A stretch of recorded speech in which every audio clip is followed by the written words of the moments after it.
السلام علیکم ورحمۃ اللہ وبرکاتہ۔ اعوذ باللہ من الشیطان الرجیم، بسم اللہ الرحمن الرحیم۔ تبت یدا ابی لہب وتب، ما اغنی عنہ مالہ وما کسب، سیصلی نارا ذات لہب وامرأته حمالة الحطب، فی جیدها حبل من مسد۔ سورہ لہب یہ سورہ مکہ شریف میں نازل ہوئی۔ اس میں 1 رکوع 5 آیتیں 20 کلمے 77 حروف ہے۔ شان نزول: جب نبی کریم صلی اللہ علیہ وسلم نے کوفہ صفا کے پہاڑ پر عرب کے لوگوں کو دعوت دی تو ہر طرف سے لوگ آئے۔ حضور نے ان سے اپنے صدق و امانت کی شہادتیں لینے کے بعد فرمایا: انی لکم نذیر بین یدی عذاب شدید۔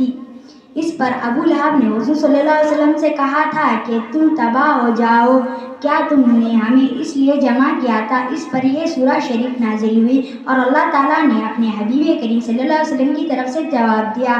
ترجمہ: پہلی ہے تباہ ہو جاؤ ابو لہب کے دونوں ہاتھ، اور وہ تباہ ہو گیا۔ ابو لہب کا نام عبد العزیٰ ہے۔ یہ عبد المطلب کا بیٹا اور سید عالم صلی اللہ علیہ وسلم کا چاچا تھا۔ بہت گورا اور خوبصورت آدمی تھا، اس لیے اس کی کنیت ابو لہب ہے اور اسی کنیت سے مشہور تھا۔ دونوں ہاتھوں سے مراد اس کی ذات ہے۔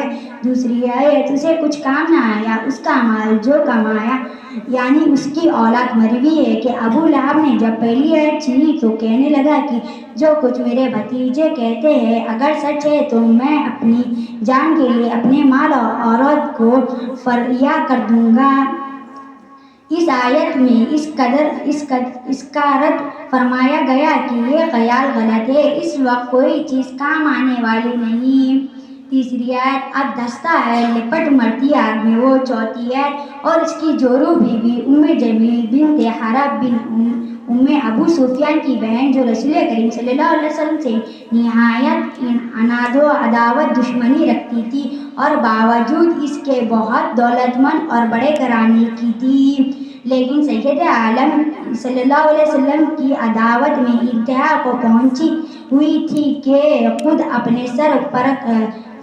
سر پر کانٹوں کا کٹھا لا کر رسول کریم صلی اللہ علیہ وسلم کے راستے میں اڑ دیتی تاکہ حضور کو اور حضور کے اصحاب کو ایذا ہو، اور حضور کی ایذا رسانی اس کو اتنی پیاری تھی کہ وہ اس کام میں کسی دوسرے کی مدد لینا بھی گوارا نہ کرتی تھی۔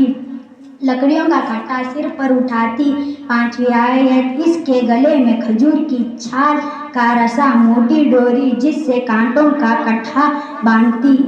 ایک روز یہ بوجھ اٹھا کر لا رہی تھی کہ تھک کر آرام لینے کے لیے ایک پتھر پر بیٹھ گئی۔ ایک فرشتے نے بکوں میں ہلائے، اس کے پیچھے سے اس گھٹے کو کھینچا، وہ گرا اور رسی سے گلے میں پھانسی لگ گئی اور وہ مر گئی۔ صدق اللہ العظیم۔